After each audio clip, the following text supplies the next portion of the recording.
Well, good morning and welcome, everybody. I'm Henry Collins, a member of the board here at the Unitarian Universalist Church in Reston. Whether you are on Zoom, here in the church sanctuary, or about to come down someone's chimney, we are so glad you're with us this morning. No matter how old or young you are, wherever you are on your spiritual journey, however you identify, whomever you love, and whether you've been bad or good, and we've been watching, by the way, know you are welcome here.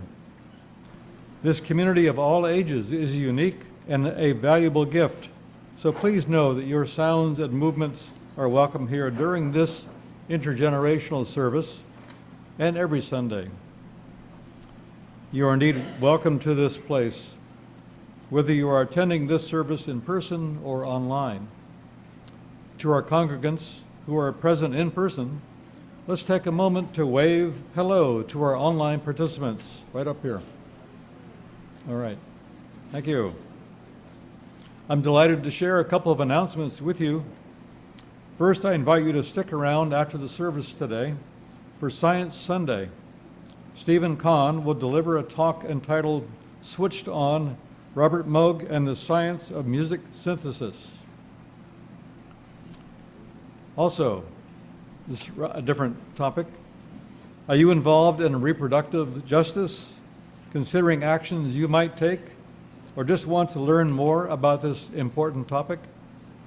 An organization called SACRED, which is an acronym for Spiritual Alliance of Communities for Reproductive Dignity, will offer a series of discussion classes to be led by Reverend Aileen and Linda Weaver on Saturdays, 4 successive Saturdays, from 1 to 4:30 in the afternoon, from January 10th through January 31st.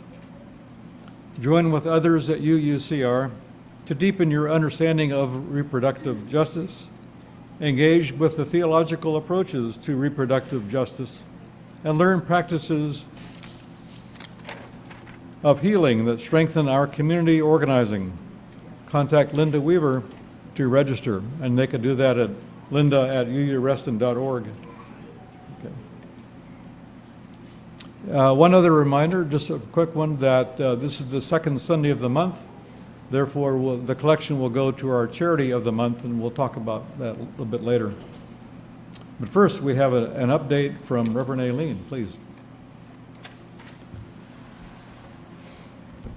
Last week during the sermon, I introduced the idea of small wins. That is, small tasks that people in the congregation can do and sign up for. You could go, there's instructions on the East Foyer bulletin board and sign-up sheets. So I welcome and invite everyone to participate in our small wins. Yeah, I'm looking forward to having that stained glass all filled in color. That'll be great. Well, now let us center ourselves for worship. Please take a moment to silence or turn off your electronic devices. Please take some deep, quieting breaths with me. And let us enter our time of worship together as we enjoy this morning's prelude.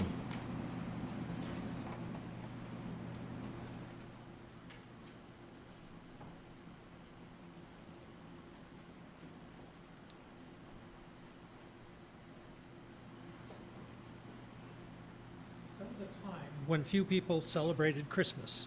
In fact, in some places, the holiday was illegal, including in parts of colonial America. Christmas had not become a federal holiday in the U.S. until 1870. Before and after that, Unitarians and Universalists helped make the holiday what it is today. In fact, many of the most beloved Christmas traditions have come to us from Unitarians and Universalists. One of these traditions is the song Jingle Bells. The composer of the song was James Pierpont. His father and brother were both Unitarian ministers, and he became the organist and music director of the Unitarian congregation in Savannah, Georgia.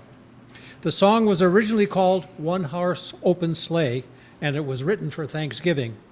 The words are in your order of service and in chat. Please rise in body and spirit if you like. You may jingle bells as you dance, as we sing.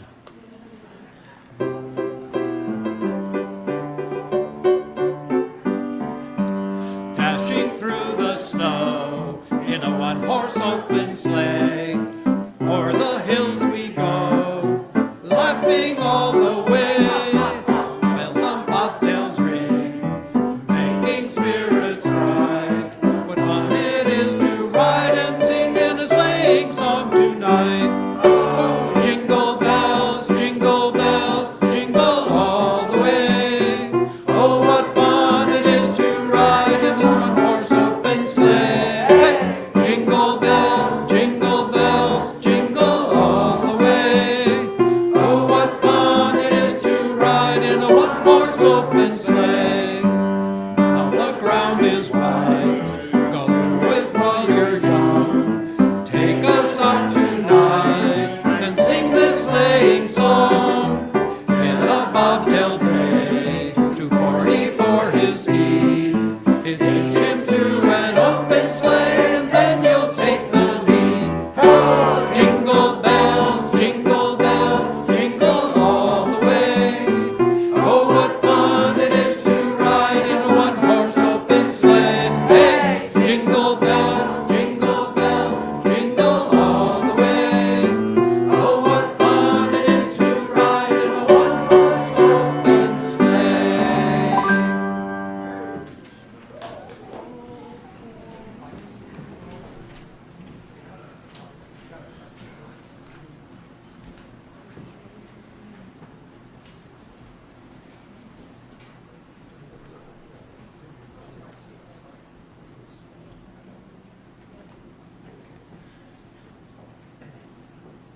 Good morning.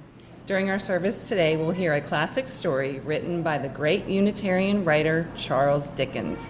We light our chalice with his words. I have always thought of Christmas time, when it has come around, as a good time, a kind, forgiving, charitable time, the only time I know of in the long calendar of the year when people seem, by one consent, to open their shut-up hearts freely and to think of people below them as if they really were fellow passengers. We light our chalice today for all fellow passengers in this life. May this holiday season bring lightness where there is heaviness, joy where there is sorrow.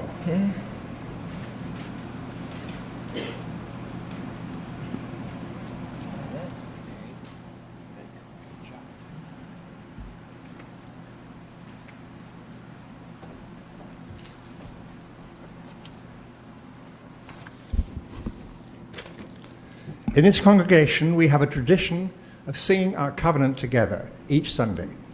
The words are in your order of service and projected here. If you're visiting for the first time, please accept these words as our blessing to you.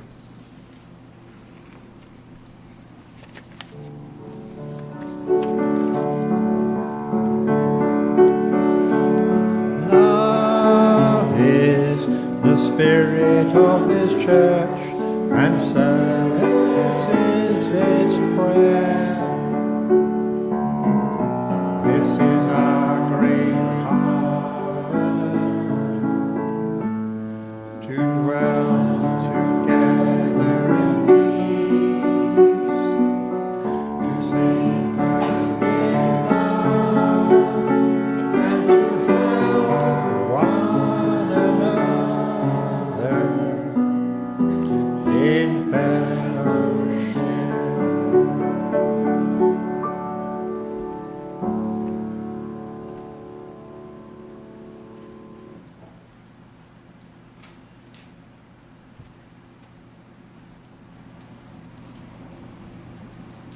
As I mentioned earlier, the offering this week, being the second Sunday of the month, will be devoted toward an organization chosen by our Social Action and Social Justice Committee. All of today's offering, except for pledge payments, which we ask you to clearly mark in the memo of your check if you're using a check, will go this week to an organization called Just Neighbors. Just Neighbors provides immigration legal services to low-income immigrants asylees, and refugees in Washington, D.C., Maryland, and Virginia. They also build community among clients, staff, volunteers, and the larger society through education, advocacy, and volunteerism. Their work helps people escape domestic violence and obtain U.S. work approval, and helps unify families.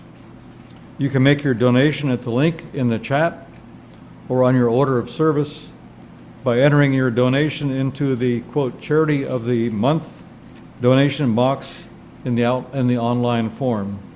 You can also write a check to UUCR with Just Neighbors in the memo and put it in the offering basket or mail it to the church. And of course, you may put cash in the basket.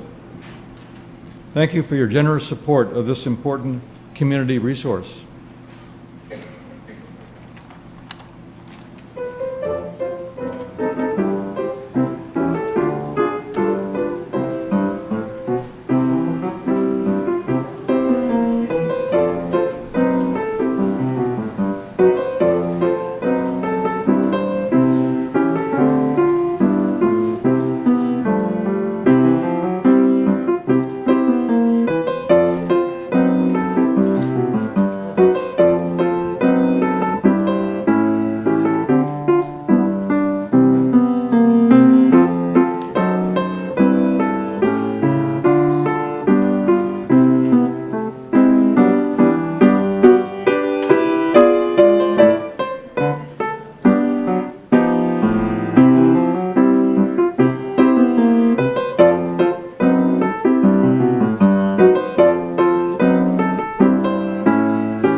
Have you heard of Oliver Twist, Tiny Tim, or Scrooge? These are characters from books written by Charles Dickens. Our holiday pageant this year is based on one of those books, A Christmas Carol. The pageant is by Tess Bomberger and Cindy Clarenbach, with some activities and words by April Rosario and others. When Charles was in his 20s, he joined a Unitarian church in London. He fell in love with this Unitarian faith because they clearly cared about all people, not just a certain few. In fact, he wrote the story, A Christmas Carol, as a way of expressing his Unitarian beliefs and as a way to hold up that the real meaning of Christmas lives in the kindness and loving relationships we share with others. So with that in mind, let's jump into Christmas Carol, No Rehearsal, Christmas Pageant. Here is how it's going to work. As you arrived, you may have picked up a jingle bell or a picture. And if you don't have one or both and would like one, raise your hand, and Mike Schmidt and a few other people will help pass those around to you. In just a moment, we are going to read a version of A Christmas Carol. When you hear the character or the bells or a picture or any of the pictures that you have, hold it up and wave it around. There are also times when anyone who wants will be invited to come up and be part of the pageant, the crowd. If you're online, you can make jingle bell and other sounds with us. There's a part for everyone. Does it all make sense? Don't worry. We'll let you know what to do when those times arrive. And keep in mind, there are no mistakes. We are creating this celebration together. Everything that happens is part of the magic of the holidays. The most important part of all is that we are doing this together in the sanctuary and online. So, let's begin.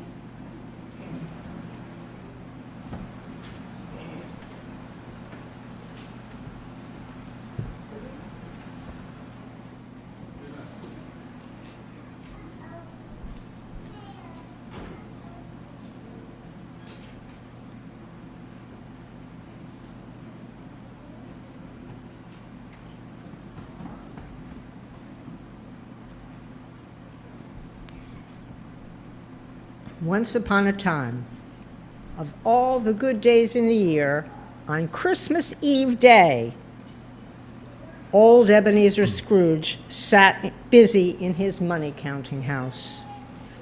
Outside, in the cold, bleak weather, the city clocks had only just struck 3 in the afternoon. Would you please join me in making the bell sound 3 times? Hold up a picture of your clock, and let's go.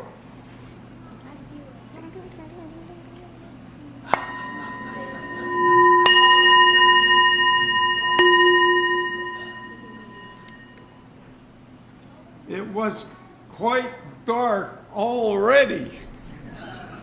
Carriages and sleighs went by, the horses' bells jingling in the winter air.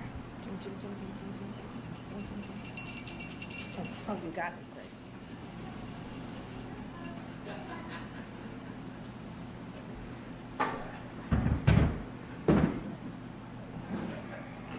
Great. Scrooge kept a careful eye upon his clerk, who sat at a dismal little desk, copying letters. Scrooge had a very small fire, but the clerk's fire was so very much smaller that it looked like only one coal. Some carolers passed by outdoors singing. Christmas? Ah, humbug. He'll be wanting all day off tomorrow, I suppose, it being Christmas Day. If quite convenient, sir. It's not convenient, and it's not fair. I pay for a day's work for no work. But it's only once a day, sir. That's a poor excuse for picking a man's pockets every 25th of December. But I suppose you must have the whole day. Be sure to be here all the earlier the next morning. I promise. Merry Christmas, sir. Merry Christmas. Ah, humbug. Humbug, I say.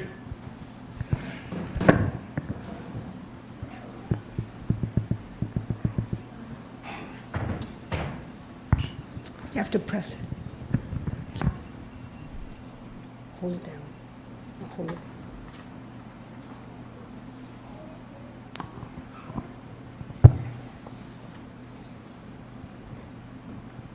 As Scrooge was complaining about Christmas, outside and in the houses of London, people were getting ready for the special day.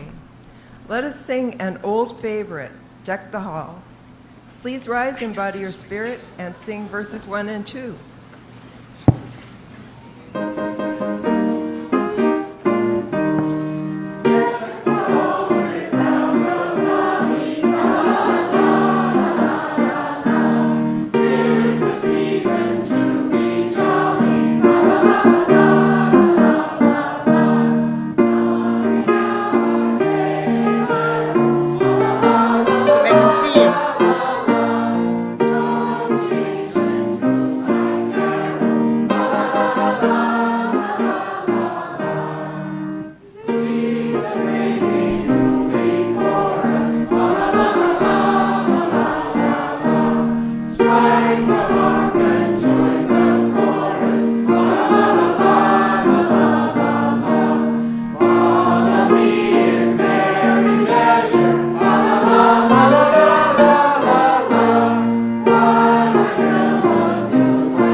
Scrooge went home to his chambers, which had once belonged to his long-dead business partner, Jacob Marley. They were a gloomy set of rooms in an old and dreary building where he lived all alone. Scrooge put on his dressing gown and his nightcap, locked his sleeping room door, and sat down before the fire.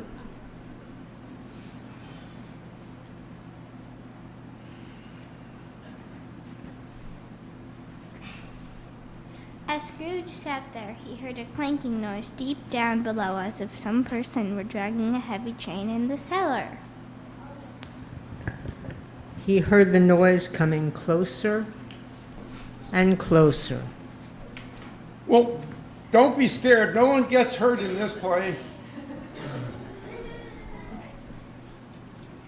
Shall we make a sound of a chain approaching? Without a pause, the ghost came through the heavy door and passed into the room before Scrooge's eyes. Who are you? In life, I was your business partner, Jacob Marley. Scrooge, hear me. Dreadful ghost, why do you trouble me? I wear the chains I made in life. Each time I made money more important than people, I made another link in this chain, and now I drag it after me. It is a dreadful burden, Scrooge. I am here tonight to warn you, so that you will get a chance of escaping my fate. You will be haunted this very night by 3 ghosts. Expect the first when the bell tolls midnight. Expect the second when it strikes 2. And expect the third when it strikes 4 in the morning. For your own sake, remember what you will witness tonight.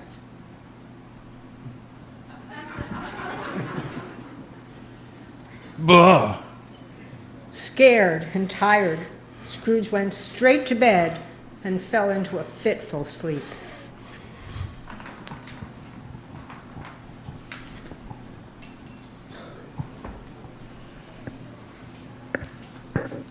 Yes, Ebenezer went to sleep, to dream perhaps of another midnight clear, when angels sang unto the earth.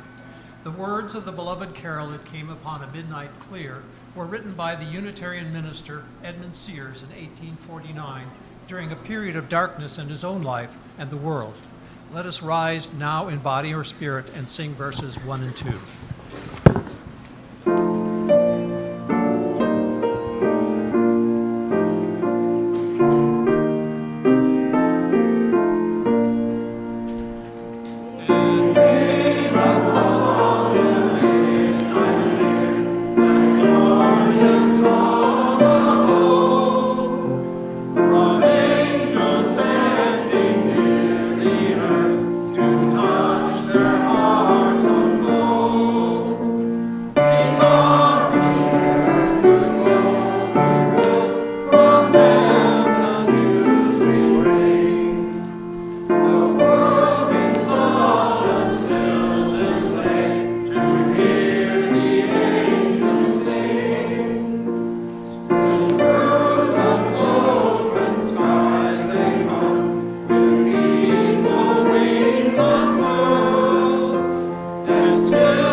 Scrooge awoke when he heard the bell sounding the hour of midnight. Light flashed in the room, and the curtains were drawn aside. Scrooge found himself face to face with an unearthly visitor. Yes, but let us hear the bell sounding 12 times. Please join me.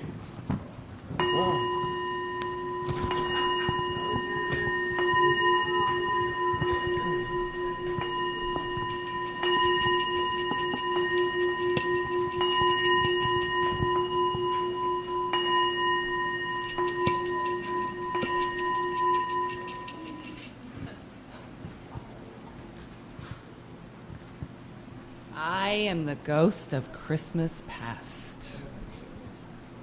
As the ghost spoke these words, she clasped Scrooge's hand and they passed through the wall.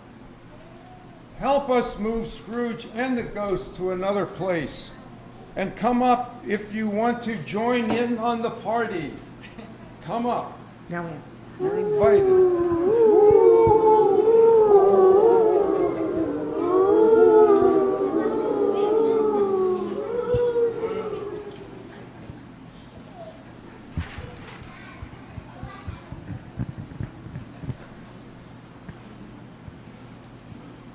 I thought there was more of a party here. Oh, Fezziwigs! I had my first job here. In they went. Why, it's old Fezziwig. Bless his heart. Fezziwig alive again. Ho, ho, my boys. No more work tonight. Christmas Eve, Ebenezer. Christmas Eve, Dick. Oh, the Christmas party. He threw such a marvelous parties. Plenty of cake, punch, pie. It was glorious. Of course, it cost him a fortune. Scrooge could scarcely believe his eyes, seeing himself as he once was. As a jolly Christmas party began, Scrooge caught sight of a young girl, Fezziwig's daughter.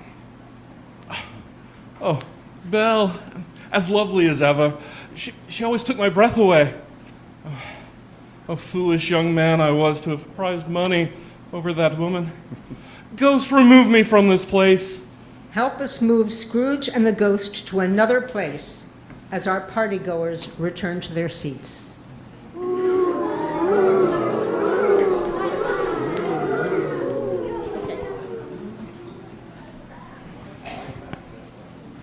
Scrooge found himself in his own bedroom and fell heavily back to sleep.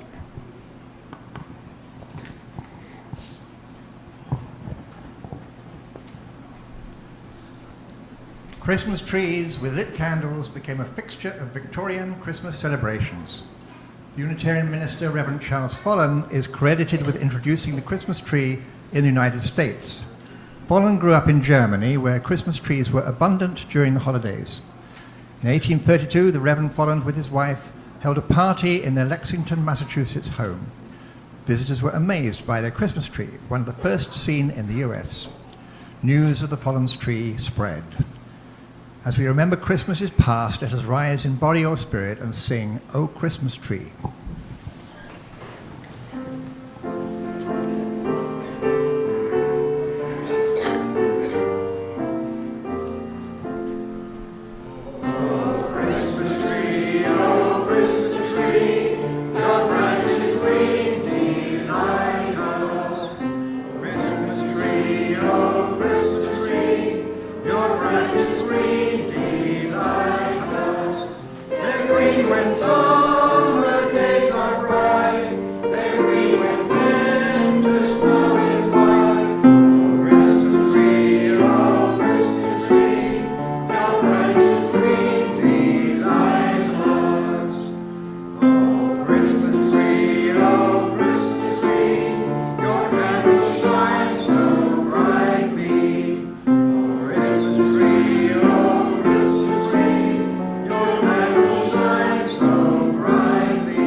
Scrooge woke, knowing the bell was about to strike 2.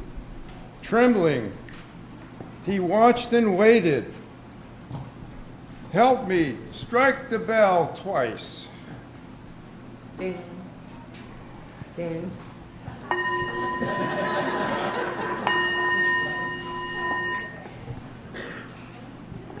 He saw a blaze of light, which was more alarming than a dozen ghosts. Ebenezer Scrooge, good fellow, come in, come in. I am the ghost of Christmas present. Spirits, conduct me where you will. Help us move Scrooge and the ghost to another place. And come up if you want to be part of the Cratchit family. Come on.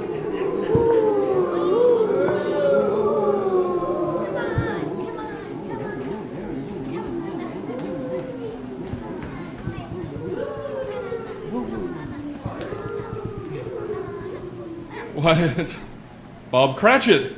This must be his house. Must be his family. Whoa. The Cratchit children set chairs for everyone. Bob took his son, Tiny Tim, beside him. Who is that little fellow? Why is he walking with a crutch? Ah, I hear that Tiny Tim is not well. He has been sickly all his life. Mrs. Cratchit brought in a small goose on a platter. Where's the gray microphone?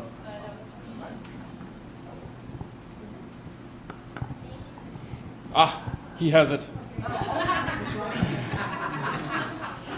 A toast to the founder of the feast, Ebenezer Scrooge. Founder of the feast, indeed. How can he expect you to support a family on such a small salary? My dear, it is Christmas, and we're meant to be generous with all, even Mr. Scrooge.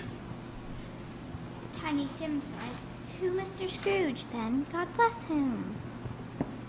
Tiny Tim began to cough, and his family looked concerned. Can nothing be done? If these shadows remain unaltered by the future, the child will die.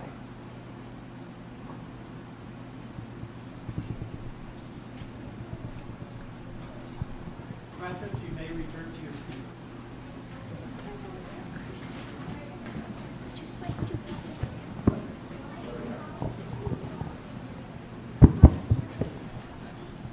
Things are looking sad as Scrooge's heart slowly opens.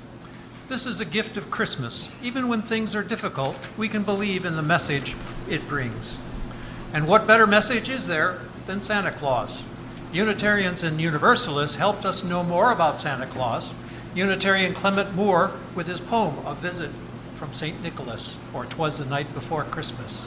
And Universalist Thomas Nast with his famous illustration. Let's rise in body and spirit and welcome the spirit of Santa Claus as we sing Santa Claus is Coming to Town.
The clock struck 4.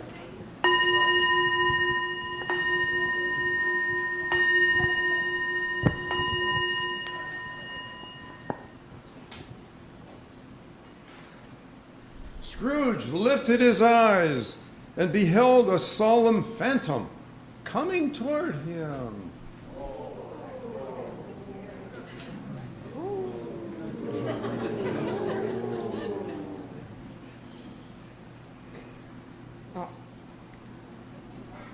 A deep black garment concealed its form and left nothing visible save one outstretched black hand.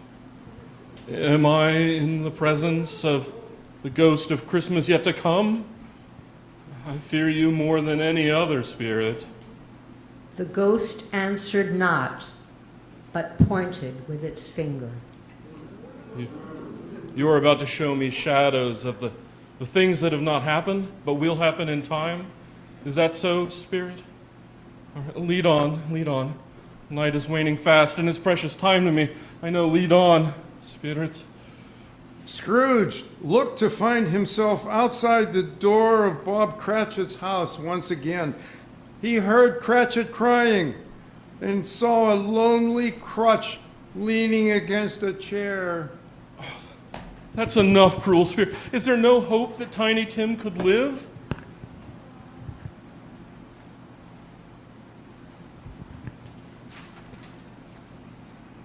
The spirit said nothing, just raised one ghastly arm and pointed.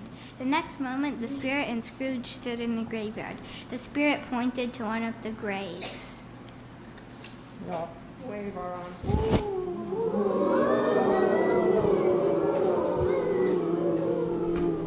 Following the finger, Scrooge read upon the stone of a neglected grave his own name. Oh, no, spirit. Oh, no, hear me. I'm not the man I was. Good spirit, assure me that I may yet change these shadows you have shown me, if I change my life. The spirit did not move. I will honor Christmas in my heart and try to keep it all the year. I will live in the past, the present, and the future. The spirits of all three shall strive within me. I will not shut out the lessons they teach me. Oh, tell me, may I sponge away the writing on this stone?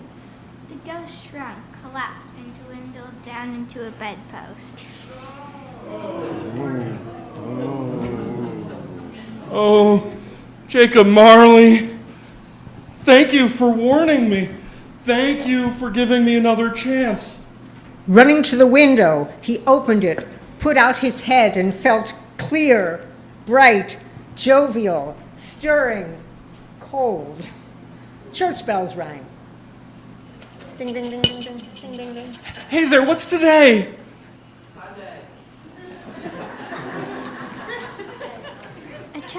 A child said today, why, it's Christmas Day. Saints be praised. Merry Christmas. Do you know if they've sold the prize goose hanging in the store? Go and buy it and tell them to bring it here. The child ran to the store, wondering at the change in Mr. Scrooge. I'll send the goose to Bob Cratchit. He shan't know who sends it. It's twice the size of Tiny Tim. Scrooge dressed himself all in his best, and he went out into the streets. Scrooge regarded everyone with a delighted smile and found that everything could yield him pleasure.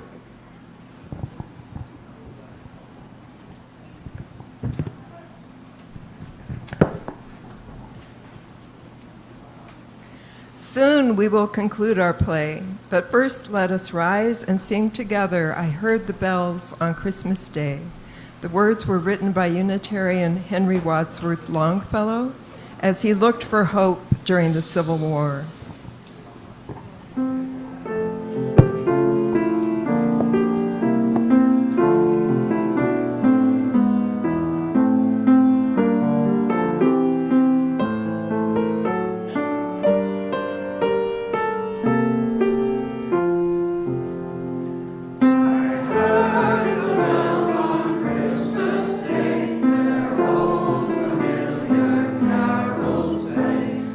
What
The day after Christmas, Scrooge was early at the office. He was waiting when Bob Cratchit arrived, a little late.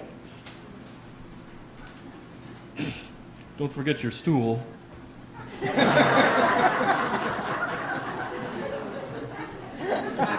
Mr. Cratchit, what do you mean by coming in this late?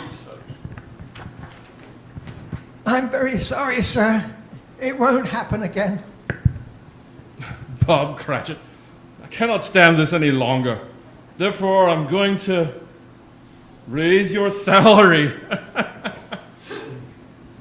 Are you feeling quite well, Mr. Scrooge? Better than ever in my whole life. A Merry Christmas, Bob.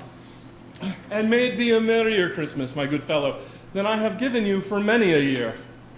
Not only do I intend to raise your salary, Bob Cratchit, I intend to provide Tiny Tim with the finest medical care that can be found. Now let's see what we can do for some of the poor people who rent apartments from me. Scrooge was better, really better than his word. He did it all, and infinitely more. And to Tiny Tim, who did not die, he became like a second father. And it was always said of Scrooge from that great night forward that he knew to keep Christmas well. May that be truly said of all of us.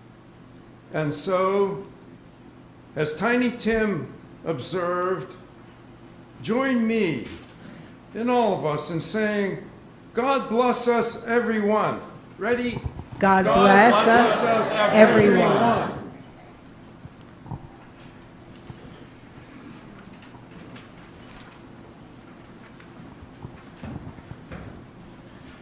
If you have been one of our actors or readers, please bring your lyrics page and come up and join us.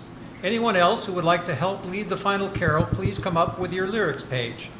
Let us all rise in body or spirit as we sing, "We Wish You a Merry Christmas."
Just stay up here. So ends the story. Thank you to all who worked to make it happen. Thank you to the readers, actors, crew, and everyone who participated. And huge round of applause for Linda Weaver, who pulled this all together. Woo!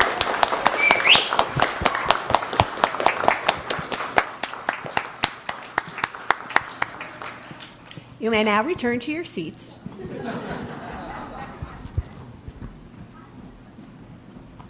Our benediction this morning is by Cheryl Block. As we go forward into this frightening, exhilarating, confusing, miraculous world, may we offer our comfort to the afflicted, our love to those who are lonely, and our wish for all to be safe.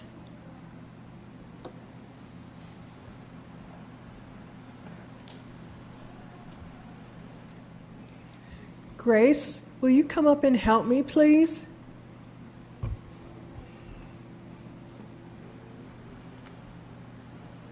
Okay, I'm going to read the words. Our extinguishing words come from the Reverend Elizabeth Sell Jones. We extinguish this flame, but not the light of truth, the warmth of community, or the fire of commitment. These we keep in our hearts until we are together again.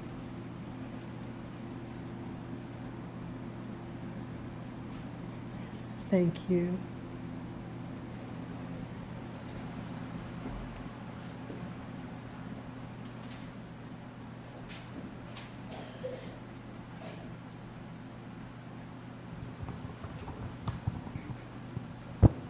As we celebrate Christmas with Scrooge and our cast, let's move away from Victorian England and sing Feliz Navidad. Please rise in body or spirit. And like Randy said last Sunday singing a hymn, some of us can sing it high, some of us have to sing it low.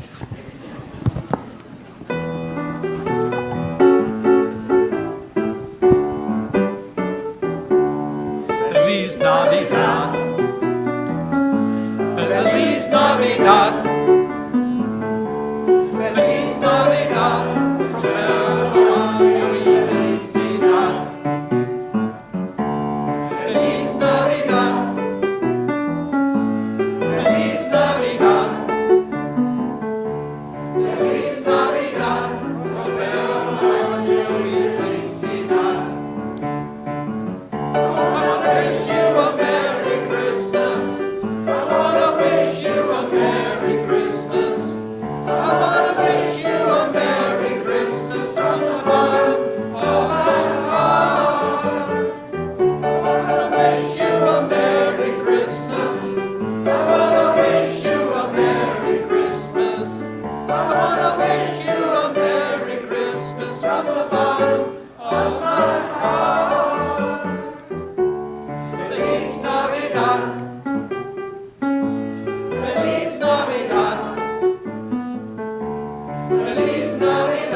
Thank you all for coming this morning. Oh, go ahead. Do you have something? Oh, just an announcement, because Science Sunday, because we're a bit early, we'll start at 11:20 instead of 11:30. So, okay, thank you. Okay. Thank you all for coming, both those present and those online. And another big thank you to Linda Weaver, who pulled this day together. Have a lovely afternoon. May we take the spirit of Christmas and the holiday season with us as we leave the worship service today.